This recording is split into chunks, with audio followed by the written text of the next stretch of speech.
আচ্ছা, একটা মুসলিম আর অমুসলিমের পার্থক্য কতটুকু? একজন মুসলমান, মুসলিম আর অমুসলিমের পার্থক্য শুনে নিন।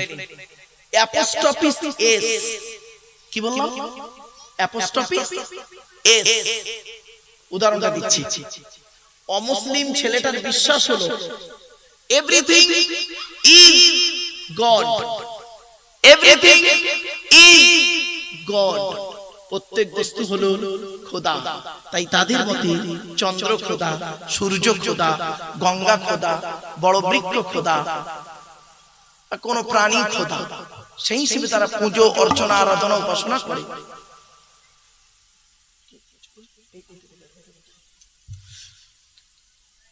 পুজো অর্চনা আরাধনা উপাসনা করে, ঠিক না বেটা? আরে ভাই বলুন। তারা কোন বৃক্ষকে পুজো করে, করে না? চন্দ্রকে পুজো করে, সূর্যকে পুজো করে, অগ্নি দেবতা আগুনকে পুজো করে ইত্যাদি। কোন প্রাণীকে পুজো করে, তাদের বিশ্বাস এভরিথিং ইজ গড, প্রত্যেক বস্তু হলো খোদা। অমুসলিম ছেলেটার বিশ্বাস। আর মুসলিম ছেলেটার বিশ্বাস কি জানেন? চমকে যাবেন, দেখুন। মুসলিমদের বিশ্বাস হলো everything is god, everything is god, প্রত্যেক বস্তু হলো খোদা।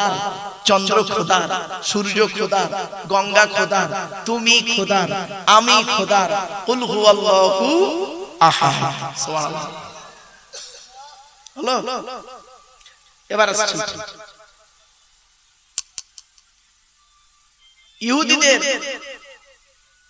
আর খ্রিস্টানদের ধারণা কি জানেন? ইহুদি খ্রিস্টানরা বলে উজায়ের আল্লাহর বেটা।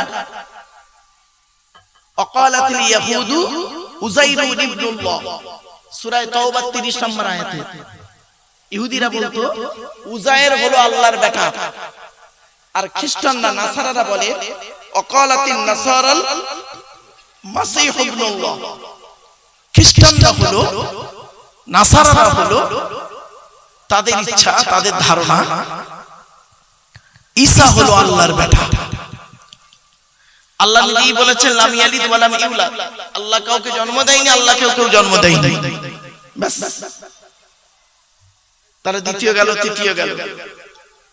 4 নাম্বারটা কি? ওয়ালাম ইয়াকুল লাহু কুফুয়ান আহাদ, আল্লাহর সমকক্ষ কেউই নেই। এটাই পার্থক্য। অনেকে কি করে জানেন? শুনে নিন। অনেকের ধারণা হলো আল্লাহ একা সব কাজ করতে পারে না, অন্যান্যরা মিলে সকলে এক কাজ করে। আল্লাহ বলে এটা সবথেকে কঠিন পাপ কাজ। আমি সবকিছু করি, আমার সঙ্গে কেউ নেই, আগে নেই, পিছে নেই, সামনে নেই, আর পেছনে নেই, ডাইনে নেই, বাইরে নেই, উপরে নেই, নিচে নেই, আমি সব করি। আমি যাদের অর্ডার দিই তাদের মাধ্যমে করি। কিছু বুঝতে পারছেন? আর কিছু মানুষের ধারণা হলো আল্লাহ একা সব কাজ করতে পারে না, সকলে মিলে করে। একে বলে শিরিক। শিরিক আমার বাপেরা শুনে রেখে দিন, আল্লাহর সঙ্গে শিরিক করবেন না। শিরিককারীর গুনাহ আল্লাহ মাফ করবে না। অন্য গুনাহ আপনি ব্যভিচার করেছেন, মিথ্যা কথা বলেছেন, চুরি করেছেন, ডাকাতি করেছেন, মদ খেয়েছেন, সুদ খেয়েছেন, এই গুনাহ মাফ করলে করতে পারে আল্লাহ, কিন্তু শিরিককারীর গুনাহ আল্লাহ মাফ করবে না। খবরদার শিরিক করতে যাবে না। শিরিক হলো সবথেকে বড় গুনাহ। ইন্না শিরকা লাযুলমুন আযীম, শিরিক হলো সবথেকে বড় গুনাহ, অত্যাচার। আচ্ছা, আপনারা কেউ শিরিক করেন?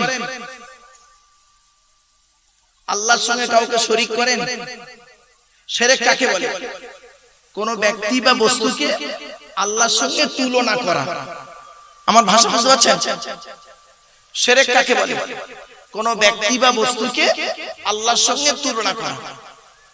তা আপনারা কি কোন ব্যক্তি বা বস্তুকে আল্লাহর সঙ্গে তুলনা করেন? জোরে বলো। তাহলে কেন এই কথাটা বলেন, जो खुदा का वही नबी है, नबी खुदा से जुदा नहीं? এই কথাটা কেন বলেন? যে আল্লাহ সেই নবী, जो खुदा का वही नबी है, যে আল্লাহ সেই নবী। তাহলে এটা শিরকের কথাবার্তা নয়। যারা এই ধরনের কথা বলে তাদের সঙ্গে মুসলমানদের কোনো সম্পর্ক থাকতে পারে না। আরেকটা বলছি, আপনারা শিরক করেন? বলুন বলুন বলুন। করেন না তো? করেন না তো? আর জোরে বলুন, করেন না? এই দেখেন কিভাবে করছেন, দেখুন। আপনারা কসম খান, কসম কসম বলে না, হ্যাঁ আল্লাহর কি খাচ্ছে তো। এই দেখেন আল্লাহর নবী বলেছেন, শুনে নিন খবরদার, এই মা বোনেরা শুনে নিন, আল্লাহর নবী বলেছেন, মান হালাফা বিগাইরিল্লাহি ফাকাদ আশরাকা, মান হালাফা বিগাইরিল্লাহি ফাকাদ আশরাকা, যে ব্যক্তি আল্লাহ ছাড়া অন্যের নামে কসম করবে সে মুশরিক হয়ে যাবে। আপনি যদি বলেন আল্লাহর কসম, ঠিক আছে, আল্লাহ ছাড়া অন্য কারোর কসম খেলে মুশরিক হয়ে যাবে। নবী বলেছেন, পীরের কসম, মাজারের কসম, বাপের কসম, মায়ের কসম, ছেলের কসম, মেয়ের কসম, মালের কসম, ব্যবসার কসম, ভালোবাসার কসম, কোন কসম চলবে না, আপনি মুশরিক হয়ে যাবেন বাবা। এজন্য আপনাদের বলে যাচ্ছে, এই মা বোনেরা শুনে নিন, কসম যখন করবেন আল্লাহ বলে কসম করবেন, আল্লাহর কসম। আর যদি কসম না করেন তাহলে অন্য কারোর কসম করবেন না, পীরের কসম, মালের কসম, মাজারের কসম ইত্যাদি ইত্যাদি কোনো কসম করবেন না। আল্লাহর নবী বলেছেন, মান হালাফা বিগাইরিল্লাহি ফাকাদ আশরাকা, যে ব্যক্তি আল্লাহ ছাড়া অন্যের নামে কসম করবে ও মুশরিক হয়ে যাবে। আমার বাপেরা, সকলের গুনাহ আল্লাহ maaf করবে, শিরককারীর গুনাহ আল্লাহ maaf করবে না। ইন্নাল্লাহা লা ইয়াগফিরু আন ইউশরাকা বিহি ওয়া ইয়াগফিরু মা দুনা যালিকা লিমান ইয়াশা। আল্লাহ বলেন, অন্যান্য গুনাহ আমি ইচ্ছা করলে maaf করলে করতে পারি, কিন্তু শিরককারীর গুনাহ maaf করব না, যে আমার সঙ্গে কোন ব্যক্তি বা বস্তুর তুলনা করে। আমার বাপেরা, একটা জিনিস আপনারা আজকে শুনে যান, যেখানে শিরকের গন্ধ থাকবে সেখান থেকে সরে আসবেন, শিরকের গন্ধ যেখানে থাকবে সেখান থেকে চলে আসবেন। চল না কি যাচ্ছি, এবার আসছি আমরা আল্লাহর কোরআন। আল্লাহর কথা হলো কোরআন। কোরআনের পরিচয়টা কি ভালো করে শুনে নিন। কোরআন আল্লাহর তরফ থেকে জিবরাইলের মাধ্যমে হযরত মুহাম্মদ সাল্লাল্লাহু আলাইহি ওয়াসাল্লামের উপরে আরবের মক্কা নগরে নিকটবর্তী একটি গুহা, হেরা নাম তার, কি বললাম, হেরা গুহা, 610 খ্রিস্টাব্দে 1 ফেব্রুয়ারি সোমবার, আজকের কত খ্রিস্টাব্দ, 2025 খ্রিস্টাব্দ, 14 ফেব্রুয়ারি শুক্রবার, মাইনাস প্লাস করুন, 610 খ্রিস্টাব্দে 1 ফেব্রুয়ারি সোমবার কোরআনের প্রথম আয়াত নাজিল হলো, ইকরা ইকরা, পড়ো পড়ো পড়ো। কোরআনে আছে 92 জায়গায় লেখাপড়ার কথা, কত কত কত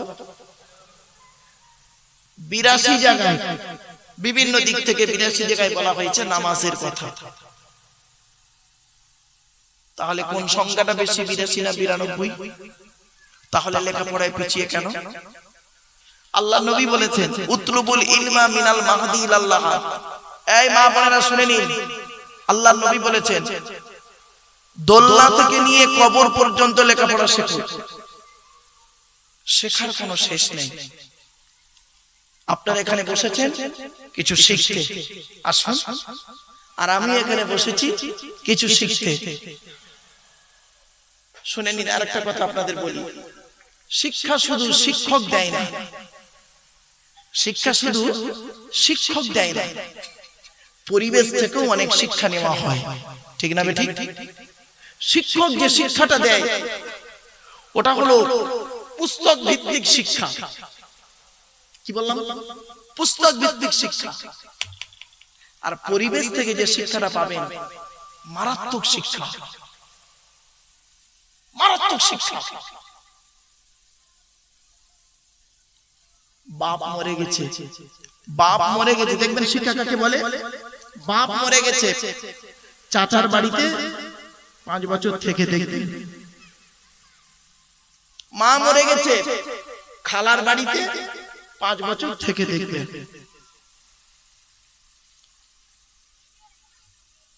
বাম্মা মরে গেছে, বোনের বাড়িতে 5 বছর থেকে দেখবেন। ওখান থেকে যে শিক্ষাটা পাবেন আপনি, পৃথিবীর কেউ ওই শিক্ষা দিতে পারবে না আপনার। ঠিক না বেটি? জ্বালা যন্ত্রণা, মুখ দেখানি, মুখ দেখানো ইত্যাদি ইত্যাদি শিক্ষা। কত রকমের শিক্ষা হয় দেখুন। শিক্ষা শুধু এই আমি ওয়াজ করছি আপনারা শিখছেন এটা শিক্ষা নয়, এটাও শিক্ষা, কিন্তু ওই শিক্ষাটা আসল শিক্ষা পাবেন পরিবেশ থেকে, সমাজ থেকে শিক্ষা পাবেন। গরিব হন, গরিব হন, কি শিক্ষা যে আপনি পাবেন সমাজ থেকে কল্পনা করতে পারবেন না। গরিব হন, কি শিক্ষা পাবেন ভাবতে পারবেন না। আমি তার ভুক্তভোগী গো বাবা। বাল্যকালে বই কেনার পয়সা যখন ছিল না, কোন এক ব্যক্তির কাছে গিয়ে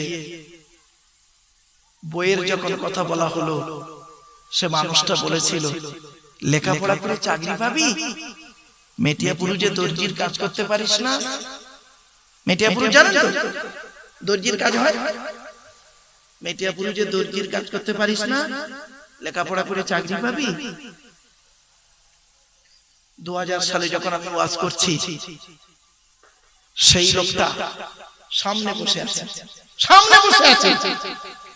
আমি কিন্তু চিনতে পেরেছি, লোক চিনতে পারে না। সামনে বসে আছে, পিতামাতার ওয়াজ করছি, হাউ হাউ করে কাঁদছে। স্টেজ থেকে ওয়াজ হয়ে গেছে, আমার জড়িয়ে ধরে বলছে বাবা তুমি কোন মায়ের সন্তান জানি না, কোন বাপের জন্ম দেওয়া সন্তান আমি জানি না, তবে তুমি আজকের বাম্মার যে ওয়াজটা করলে আমার চিরজীবন মনে থাকবে। আমি ছেলেদেরকে মানুষ করেছি, আমার ছেলেরা আমাকে দেখে না, তারা সব আলাদা হয়ে গেছে, আমি আর আমার স্ত্রী দুজনে আলাদা রান্না করে খাই। মনে মনে বলছিলাম বাবা তুমিই তো একদিন বলেছিলে লেখাপড়া করে চাকরি পাবি, মেটিয়াপুরে যে দর্জির কাজ করতে পারিস না। মনে মনে বলছি, কিছু আর বলিনি। লোকটা মারা গেছে। এই জন্য শিক্ষা কোথায় হয় দেখুন, পরিবেশ থেকে যে শিক্ষা পাবেন মারাত্মক। দারিদ্রতার মধ্যে যে শিক্ষা পাবেন, দারিদ্রতার মধ্যে যে শিক্ষা পাবেন ভাবতে পারবেন না। এজন্য আমি বলছি আপনাদেরকে, এই জলসায় যে শিক্ষা পাবেন আর তার থেকে বেশি শিক্ষা পাবেন পরিবেশ থেকে। স্কুলে একজন ছাত্র যে শিক্ষা পায় তার থেকে বেশি শিক্ষা পরিবেশ থেকে পেয়ে যাবে। চলুন একটা একটা করে আপনাদেরকে তুলে ধরি। কোরআনের পরিচয় হলো, দিতে দিতে আমি চলে গেছিলাম। কোরআনের ভিতরে কি আছে? 30টা পারা, 540টা রুকু, 114টা সূরা, 14 থেকে 15 খানা সাজদা, 7টা মানজিল, 8 থেকে 12 খানা সাক্তা, 6666টা আয়াত, 3 লক্ষতে, কেউ বলেছেন 6236টা। এটা নিয়ে আবার মারামারি করবেন না। 6666টা আয়াত, কেউ বলেছেন 6236টা আয়াত, 3,23,215টা অক্ষর। এ কোরআন 22 বছর 9 মাস কয়েকদিন, কম বেশি 23 বছর ধরে কোন ঘটনাকে কেন্দ্র করে, কোন ব্যক্তিকে কেন্দ্র করে, কোন বস্তুকে কেন্দ্র করে, কোন জায়গাকে কেন্দ্র করে কোরআনের আয়াতগুলো নাজিল হয়েছে। 6000 আয়াত নাজিল হয়েছে, 12000 জায়গায় নাজিল হয়েছে। জোরে বলুন সুবহানাল্লাহ। একটা বলবো ভাই, একটা বলবো, হ্যাঁ একটা বলছি শোনো, চমকে যাবে। আজকে আমি স্টেজে ওঠার আগে আমাকে একটু ইঙ্গিত দিল, একটা মশলা জিজ্ঞাসা করলো। সেই মশলাটা ওইখানে না বলে এখানেই বলছি। আল্লাহর নবী একজন জাদু করেছিল, আল্লাহর নবীকে জাদু করেছিল। জাদু বোঝেন তো ভাই, বলুন না। আল্লাহর নবীকে জাদু করেছিল একজন ব্যক্তি। লোকটার নাম কি জানেন? লাবিদ বিন আসিম। লাবিদ বিন আসিম বলে একজন লোক নবীকে জাদু করেছিল। তো জাদু করার পরে নবীজি শরীর খুব ভেঙে যাচ্ছে। আবু বকর, ওমর, উসমান, আলী আর নবীর স্ত্রীরা, আরো বাড়ি এলাকার মানুষেরা, সাহাবীরা সব পাগল। নবীজি অসুস্থ হয়ে যাচ্ছেন, কি করে সারবে? তো অনেক কিছু করার পরে নবীজি একদিন শুয়ে আছে। ঘটনাটা শুনে নিন, এই মা বোনেরা ভালো করে শুনে নিন ঘটনাটা। নবীজি শুয়ে আছেন, শুয়ে আছেন, ঘুমান, চোখ দুটো বন্ধ, জেগে আছেন, চোখ দুটো বন্ধ। উনি বুঝতে পারছেন পায়ের দিকে একজন ব্যক্তি এসে দাঁড়ালো, মাথার দিকে একজন ব্যক্তি এসে দাঁড়ালো। পায়ের দিকের ব্যক্তিটা মাথার দিকের ব্যক্তিকে প্রশ্ন করছে, ইনি কে? মাথার দিকের ব্যক্তিটি বলছে, ইনি মুহাম্মাদুর রাসূলুল্লাহ। একটা নবীজি শুনছেন, নবীজি কোনো কথা বলেনি, শুনছেন। পায়ের দিকের ব্যক্তিটা আবার প্রশ্ন করছে, এনার কি হয়েছে? মাথার দিকের ব্যক্তিটা বলছে, এনাকে জাদু করেছে। আবার প্রশ্ন করছে, এনাকে কে জাদু করেছে? মাথার দিকের ব্যক্তিটি বলছে, লবিদ বিন আসেম বলে এক ব্যক্তি জাদু করেছে।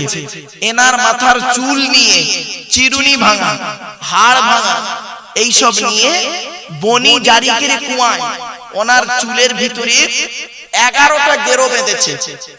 চুলটাকে নিয়ে 11টা গেরো বেঁধেছে।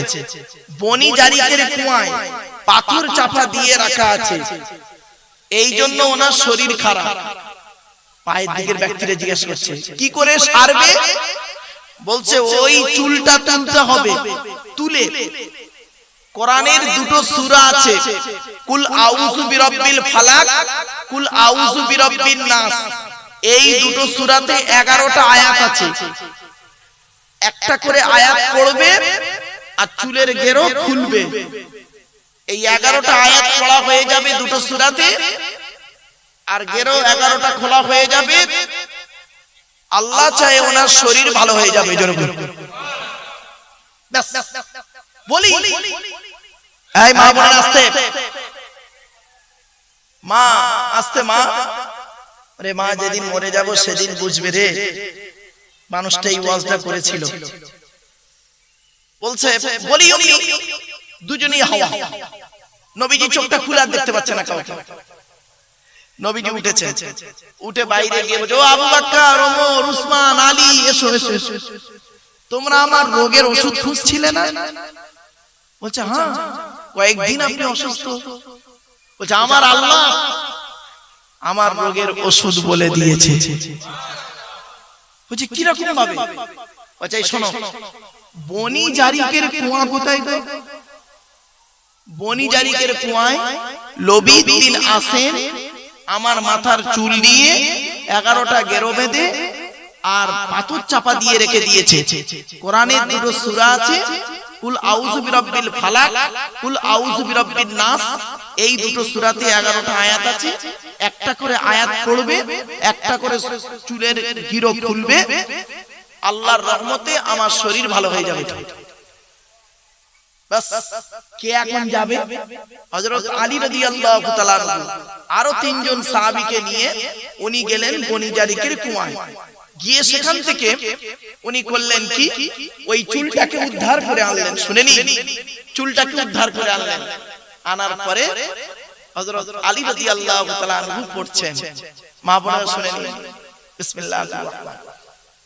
কুল আউযু বিরাব্বিল ফালাক মিন শাররি মা খালাক ওয়া মিন শাররি গাসিকিন ইযা ওয়াকাব ওয়া মিন শাররিন নাফাসাতি ফিল উকাদ ওয়া মিন শাররি হাসিদিন ইযা হাসাদ। 5টা গিরো খোলা হয়ে গেল। কুল আউযু বিরাব্বিন নাস মালিকিন নাস ইলাহিন নাস মিন শাররিল ওয়াসওয়াসিল খান্নাস আল্লাযী ওয়াসওয়াসু ফি সুদুরিন নাস মিনাল জিন্নাতি ওয়ান নাস।